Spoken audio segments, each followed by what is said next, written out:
విశ్వాసము, ప్రార్థన, ఒత్తి, విశ్వాసము, నూనె, ప్రార్థన. విశ్వాసి విశ్వాసములో కోల్పోకూడదు, ప్రార్థనలో కూడా కోల్పోకుండా ఉండాలి. అదే లోకము నుంచి వేరు చేయబడ్డావు.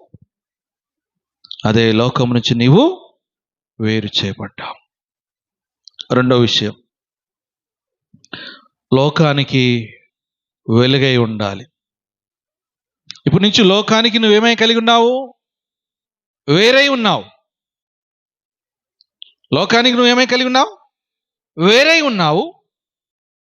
ఇప్పుడు నువ్వు ఏం కలిగి ఉండాలంటే లోకానికి వెలుగై ఉండాలి.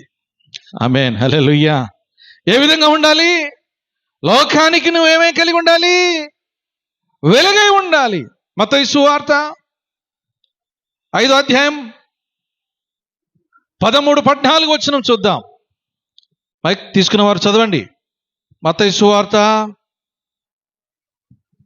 5వ అధ్యాయము 13-14 వచనం.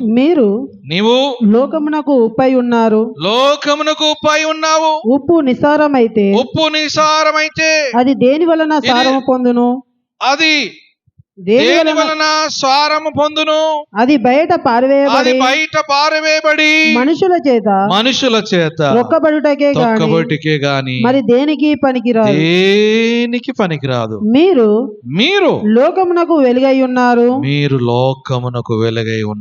కొండ మీద నుండు పట్టణం మరుగై ఉండ నేరదు. దేవుని నామమునకు స్తోత్రం కలుగును గాక. హల్లెలూయా.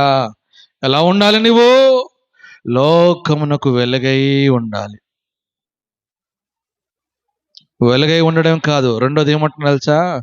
కొండ మీద ఉండు పట్టణం మరుగై ఉండకూడదు. అంటే ఏంటి తెలుసా? నీలో ఏ మాత్రము చీకటి ఉండకూడదు. హల్లెలూయా. నువ్వు వెలుగై ఉన్నప్పుడు చీకటి ఉంటుందా? చీకటి ఉండదు. నువ్వు లోకానికి వెలుగై ఏ విధంగా ఉన్నావు? మండుతున్నావా? ఇప్పుడు ఎండాకాలం కాబట్టి మనం ఉదయమునే ఏం చేసుకుంటున్నాం? ఆరాధన సమయాన్ని మార్చుకొని త్వరగా, ఎందుకంటే సూర్యుని వేడికి, ఆ వెలుతురుకు, వెండ దెబ్బకు ఎక్కడ తగులుతుందో అని చెప్పి సమయాన్ని మనం అనుకూలంగా మార్చుకున్నాం.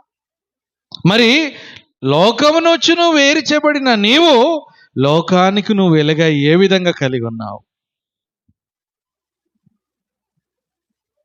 నువ్వు లోకానికి ఏమై ఉండాలి? వెలుగై ఉండాలి. ఉన్నామా? వెలుగై ఉన్నామా? వెలుగుతున్నామా? వెలుగబడదామా? వెలుగై ఉన్నామా? వెలిగించబడతామా? దేవుడు నిన్ను వెలిగించిండు, వెలిగించి లోకం నుంచి ఏర్పరచడమే కాదు, నీవు లోకానికి వెలుగై ఉన్నాడు.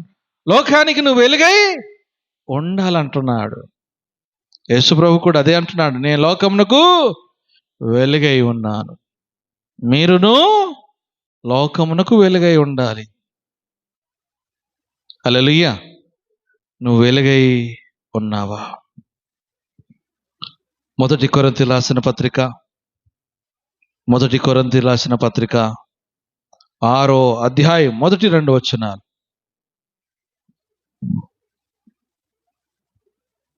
మొదటి కొరింథీ 6వ అధ్యాయము. ఒకనికి మరి ఒకని మీద పరిశుల ఎదుటగాక అవినీతుల ఎదుట వాద్యమావుట తెగించుచున్నాడా?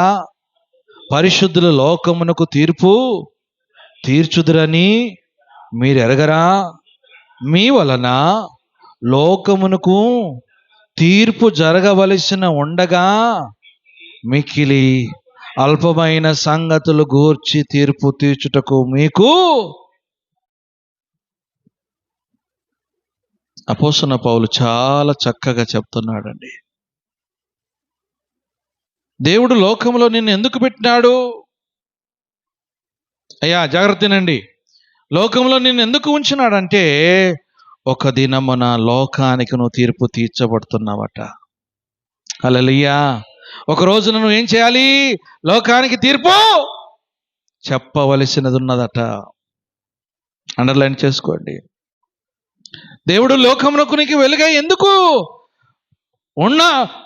లోకమునకు వెలుగై ఉండాలని ఎందుకు కోరుతున్నాడంటే ఒక్క దినమున నీవు ఏం చేయాలట? లోకానికి నువ్వు తీర్పు చెప్పవలసిన సమయం ఉన్నది. దేవుని బిడ్డలమైన లోకానికి నువ్వు ఏమై కలిగి ఉన్నావు? వెలుగై ఉండడము. లోకానికి నువ్వు ఏం కలిగి ఉండాలంటే తీర్పు తీర్తురు అని మీరు ఎరుగురు కదా. లోకంలో జీవిస్తున్నప్పుడు చాలా జాగ్రత్తగా ఉండాలి. మన వెలుగు ఇతరులకు ఇచ్చే వారంగా కలిగి ఉండాలి. మనం ఇతరులను మనం ఏం కలిగి ఉండాలంటే మన వెలుగును ఇతరులకు మనం వెలిగించు వారంగా కలిగి ఉండాలని దేవుని లేఖనాల్లో మనం చూస్తున్నాం. ఎఫెసీయులకు రాసిన పత్రిక 5వ అధ్యాయము 8-9 వచనాలు చూద్దాం. 8-9 వచనాలు. మీరు పూర్వమందు చీకటై ఉంటిరి, ఇప్పుడైతే ప్రభునందు వెలుగై ఉన్నారు. వెలుగు ఫలము సమస్త విధములైన మంచితనము, నీతియు, సత్యమును వాటిలో కనబడు